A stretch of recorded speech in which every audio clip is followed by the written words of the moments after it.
Auctions can be exciting events. After all, there's a chance you might pick up something that looks like a piece of junk, but turns out to be a priceless antique.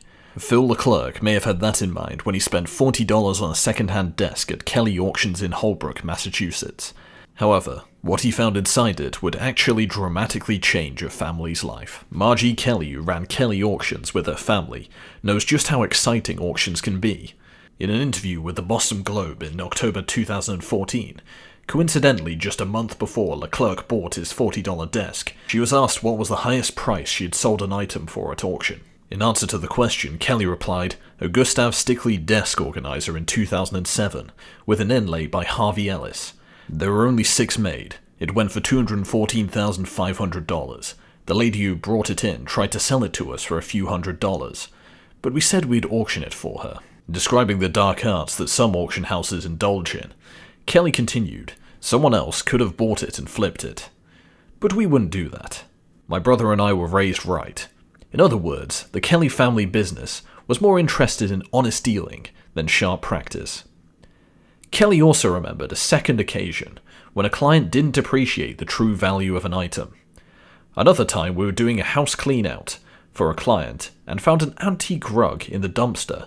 She recalled we got $9,700 for the client, who threw it out because he thought it was a piece with holes in it.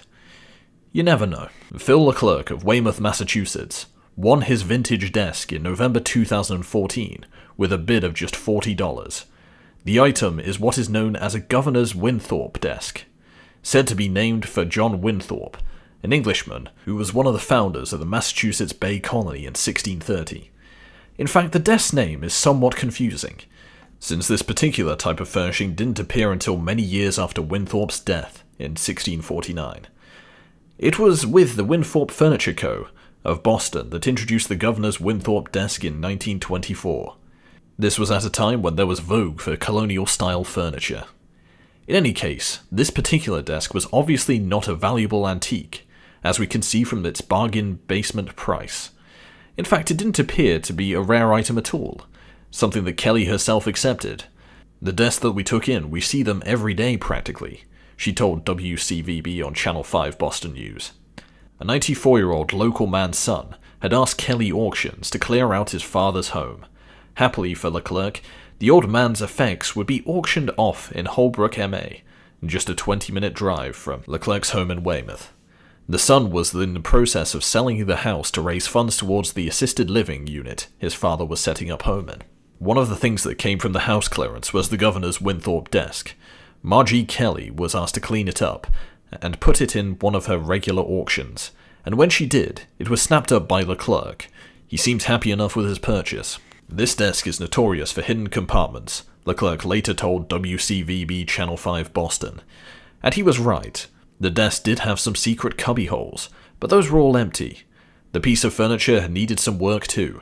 It had a broken foot, the fillaful was missing, explained Leclerc. And that wasn't all. One of its knobs had somehow got caught under the desk drawers, and it was this that led to an amazing discovery. Speaking on wickedlocal.com, Leclerc remembered, I banged the desk forward, and the knob came out and an envelope dropped. Moreover, what the envelope contained was utterly astonishing. From it out tumbled the last thing you might expect to find in a battered old second-hand desk. The first thing I saw was a $500 bond, remembered Leclerc. And that was far from what this envelope contained. It was absolutely amazing, Leclerc said. We found 50s, and then we found 100s, 200s, 500s, and then we found a stack of 6 $10,000 bonds. What Leclerc now had in his hands was no less than $127,000 in matured United States savings bonds. A handsome sum indeed. But Leclerc knew what he had to do. Clearly as honest as the day is long, he immediately contacted Kelly to try and trace the rightful owner of the bonds. Happily, she was able to do just that. The family had been looking for them for years, Kelly said. And she described the moment she returned the bonds to the son. He was so happy, she recalled. It could not have happened to a nicer guy. We love stories like this. It's why we do what we do. So now, with the return of these lost bonds, the son would be in a much better position to look after his 94-year-old father. It's a lot of money, Kelly said. I mean, it's going to change their lives. Completely change their lives. And if you enjoyed that heartwarming story, Here's another with remarkable similarities in 2013. Noach Maroff bought a second-hand desk from Craigslist. The rabbi from New Haven, Connecticut, paid $150 for it, he told VIN News.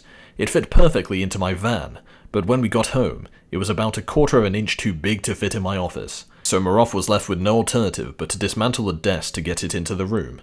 And that's when he noticed a plastic bag jammed into one of the drawers. What's more, there was cash in it. A lot of cash. We brought it to the table and counted it out. There was $98,000, the rabbi recalled. My wife and I knew immediately that we would return it, said Maroff. And much to the owner's relief, they did just that. She was speechless when we called her to tell her that we had found it.